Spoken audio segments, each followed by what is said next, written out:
কাছে তো মেইন হচ্ছে আমার সলিড ওয়েস্ট ম্যানেজমেন্ট, আমাদের ওয়েস্ট ম্যানেজমেন্ট যেটা আর কি লেগেসি ওয়েস্ট, এবং আপনাদের যে ওই ম্যানহোল যেটা পরিষ্কার করা, ড্রেন পরিষ্কার করা, এইগুলো হচ্ছে মেন।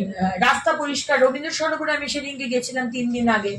তো রবীন্দ্র সরোবরের যে গাছের পাতা, এত গাছ আছে, এত সুন্দর জায়গা, এত গাছের পাতা পড়ে, তো সেখানে সাফাই কর্মীদের পক্ষে সম্ভব না সারাদিন ধরে ঝাঁট দিয়ে দিয়ে গাছের পাতা পরিষ্কার করা। তো সেই কারণে এনারা একটা গাড়ি আছে যেটা গোল, দেখেছেন, যেটা মানে রাস্তা পরিষ্কার করতে করতে যায়। আমার গোল লাগবে না, আমার একটা লম্বাটে লাগবে, যে পুরো রাস্তার যত মানে গাছের পাতা সেটা একবারে নিয়ে গিয়ে ওর দাম করলো। তো ওনারা কাস্টমাইজও করে দেন, আমাদের জন্য ওনারা কাস্টমাইজ করে দেবে। সেটা আমি বলেছি, পুরো যা যা আজকে দেখলাম, আমার যা যা চাহিদা আমার ডিপার্টমেন্টে, সেই অনুযায়ী আপনি আমাকে একটা প্রপোজাল পাঠান। মিস্টার মুর্মুকে আমি বলেছি, আমাদের ডিরেক্টর সাহেব ডক্টর নরেশ চন্দ্র মুর্মু, এবং তিনি আমাদের পুরোটা সাজিয়ে একটা প্রপোজাল পাঠাচ্ছেন। We would like to start immediately.